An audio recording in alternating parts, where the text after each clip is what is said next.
ശിരൂരിലെ മണ്ണിടിച്ചിലിൽ അകപ്പെട്ട അർജുന്റെ കുടുംബത്തിന് നേരെയുള്ള സൈബർ ആക്രമണത്തിൽ അന്വേഷണം ഊർജിതമാക്കി പോലീസ്. വ്യാജ വീഡിയോ പ്രചരിപ്പിച്ചത് 2 സോഷ്യൽ മീഡിയ അക്കൗണ്ടുകൾ വഴിയാണെന്ന് പോലീസ് കണ്ടെത്തി. കർശന നടപടി ഉറപ്പാക്കുമെന്ന് മന്ത്രി PM മുഹമ്മദ് റിയാസ് പറഞ്ഞു.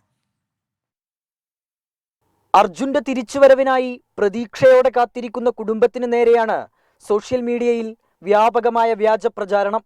വാർത്താസമ്മേളനം എഡിറ്റ് ചെയ്ത് മാറ്റിയാണ് പ്രചരിപ്പിക്കുന്നത്. പിന്നാലെയാണ് കുടുംബം സൈബർ പോലീസിൽ പരാതി നൽകിയത്. സംഭവത്തിൽ നടപടി ഉറപ്പാക്കുമെന്ന് മന്ത്രി PM മുഹമ്മദ് റിയാസ് 24-നോട്. ഒരു തരത്തിലും അത്തരം മനുഷ്യത്വപരമല്ലാത്ത നിലപാടിനോട് യോജിക്കാനാവില്ല. ഈ നികൃഷ്ട മനസ്സുകളെ നിയമത്തിന് മുമ്പിൽ കൊണ്ടുവരേണ്ട ചെയ്യണം.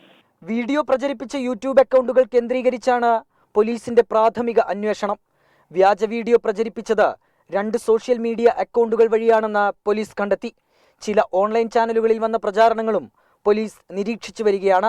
നടപടി ആവശ്യപ്പെട്ട് കോഴിക്കോട് സിറ്റി പോലീസ് കമ്മീഷണർക്ക് DYFIയും പരാതി നൽകിയിട്ടുണ്ട്. 24 കോഴിക്കോട്.